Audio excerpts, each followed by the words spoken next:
Essa vai uma pergunta para você. A,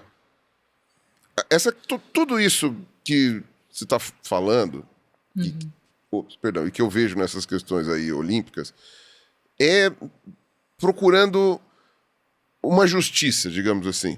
Tipo, a prova tem que ser justa, Isso. então não pode ter grandes vantagens. Alguma vantagem vai ter, porque senão saia tudo empatado, né? Então alguma vantagem tem que ter. O Usain Bolt, ele ganhava porque ele tinha uma vantagem que era dele, sei lá, enfim, da capacidade dele.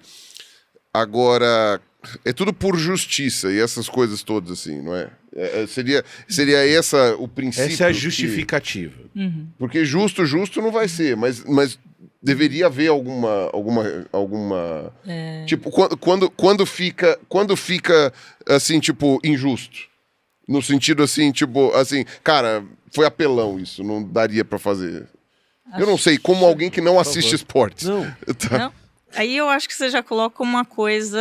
Vamos lá, a gente está pensando de novo justiça, né? Pelo menos eu estou falando assim, como as gestões olímpicas estão pensando.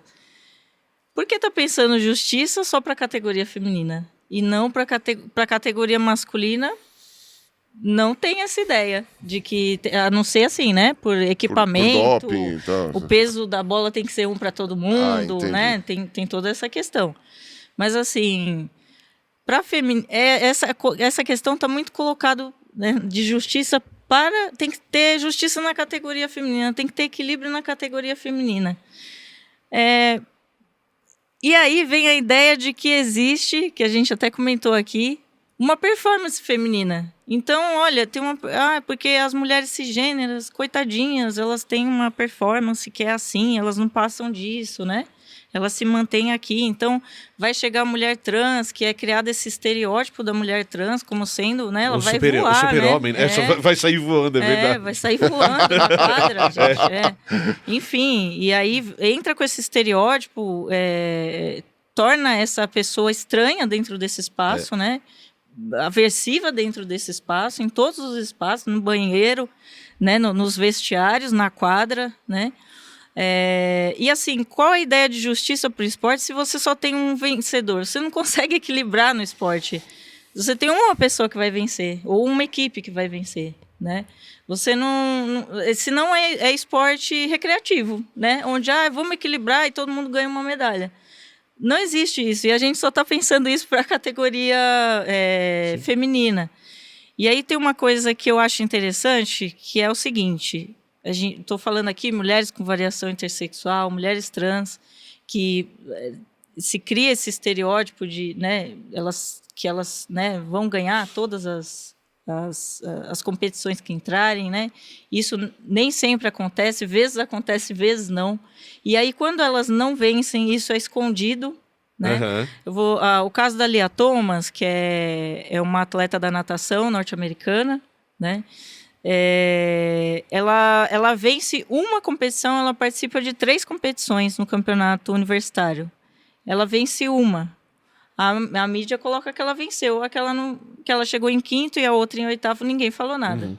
Então, o que está colocado ali a mulher trans não pode vencer, a mulher com variação intersexual não pode vencer. Sim.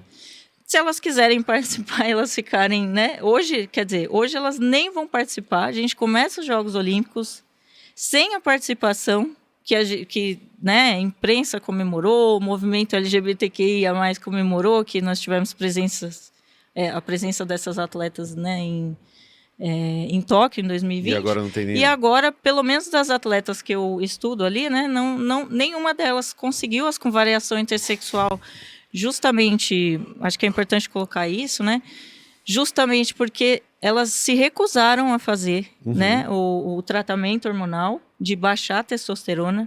O caso mais famoso é o da Caster Semenya, né? E tanto ela quanto as outras que chegaram no pódio lá nos 800 metros, né? Na Rio 2016, elas se recusaram. E assim, o que a gente tem que pensar é que essa construção, ela é ocidental. Todas essas 3 atletas que chegaram no pódio nos 800 metros, elas são do sul global. né? Elas todas são de países africanos. A Caster Semenya é da África do Sul, por exemplo, né? Mas a gente tem a Francine Nyonsaba, a Margarete Wambui, né? Isso não está colocado para a sociedade em que elas vivem. Precisar passar por um processo cirúrgico de... assim, a Caster Semenya foi criada em uma aldeia, né? E a representação de gênero na aldeia onde ela foi criada não é a ocidental, né? E aí o que a gente tem que pensar? Elas são mulheres, então, negras, pardas, né? Tem atletas... E sempre do sul global, tá? Não é o caso das trans, né? Eu estou falando com variação intersexual.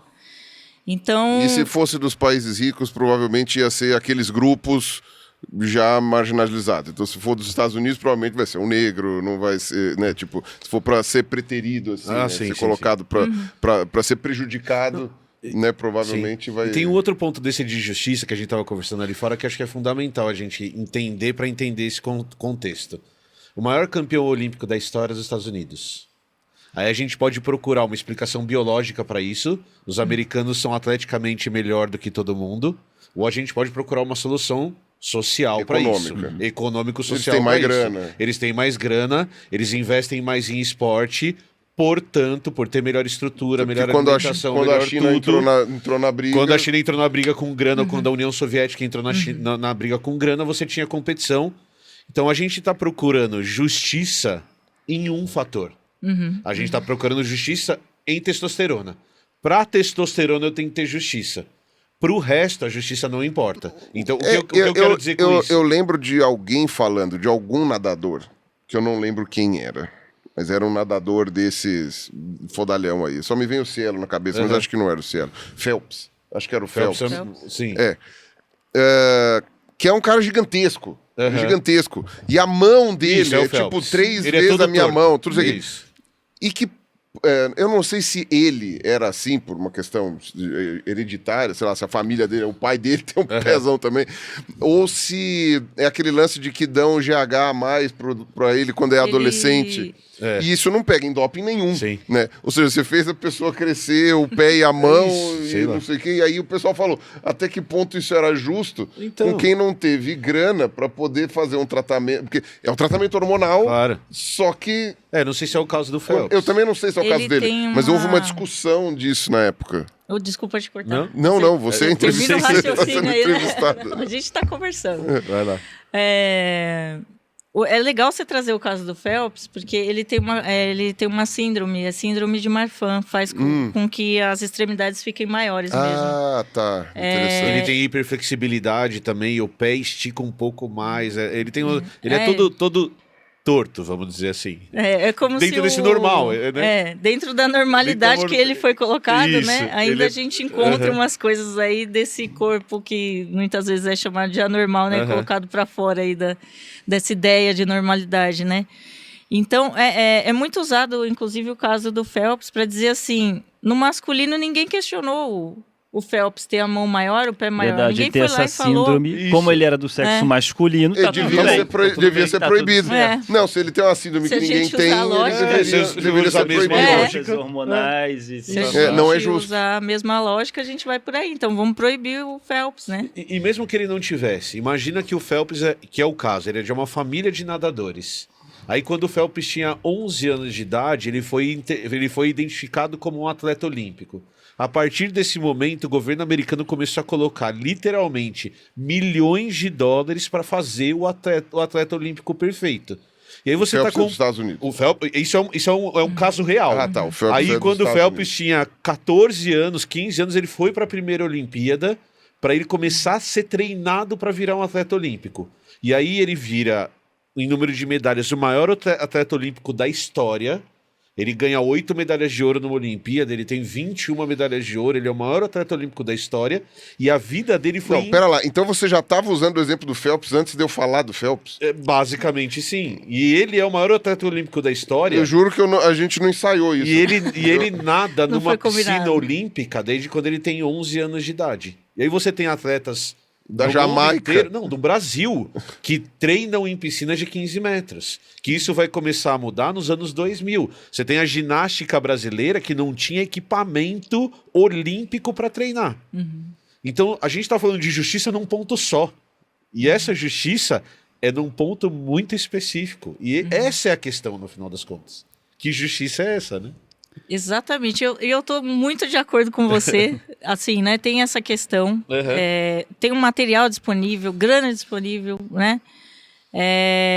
E eu pensei muito tempo também por aí. E continuo pensando. Não tô de forma alguma discordando do que você está pensando. Isso é parte, né? Mas eu queria colocar um caso aqui de uma atleta chamada... não sei nem se eu posso chamar ela de atleta. Lorena Ramírez, ela é mexicana.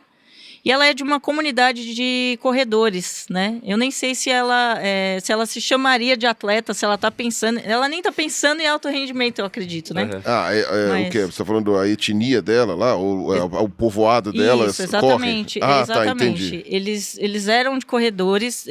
Começou por quê? Porque precisava buscar alimento muito longe. Então eles começaram a correr. E assim, a família dela toda é de corredores. Tem um documentário sobre ela chamado Lorena a de Pés Ligeiros, né? E aí ela resolve se inscrever numa ultramaratona, como o pai e irmão também fazem. E ela ganha, e essa ultramaratona ainda, né? Quilômetros e quilômetros. Essa maratona é mista, né? Então, a primeira coisa, ela corre com um sapato...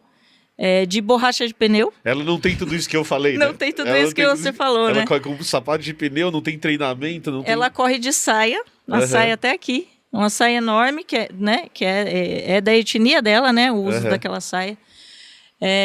Enfim, um monte de coisa, né? Que não tem essa estrutura que a gente pensa para o esporte, não tem a organização, né? Do que você trouxe também. E ela ganhou essa ultramaratona que ela participou. E aí ela é uma mulher cisgênera. Ela ganhou de todos os homens cisgêneros. E isso, aí acho que é uma questão fundamental de ser colocado.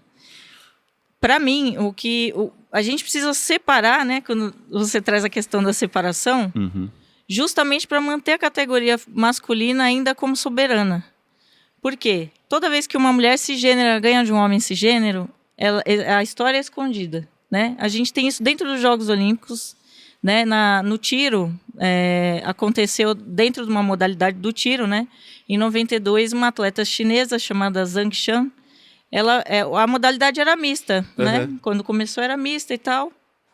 Ela vence em 92, tem a foto dela lá no pódio, medalha de ouro, um homem do lado, outro homem do lado, cada um, né? Medalha de prata e bronze, né? E aí, quando ela vence, o que acontece? A Federação Internacional de Tiro proíbe as mulheres de praticarem tiro com os homens. Olha exatamente. Então, o que não se pode mostrar aí? Que uma mulher... O que a testosterona interfere se o negócio é tiro? A princípio, nada do que ela ganhou, né? Foi só uma questão de humilhação. Os homens se sentiram humilhados. Eles se sentiram humilhados e já não, vamos dividir. Como assim? Então, só vou trazer mais uma história da Ana Marcela Cunha, né, atleta conhecidíssima da maratona aquática, né, brasileira, né, ganhou o ouro, inclusive, né, em Tóquio. E ela também, uma das provas que ela vai, na Itália, uma travessia que ela participou, se eu não me engano, foi em 2021. Essa prova acontecia há 50 anos, né? E você tinha ali o melhor tempo masculino, o melhor tempo feminino.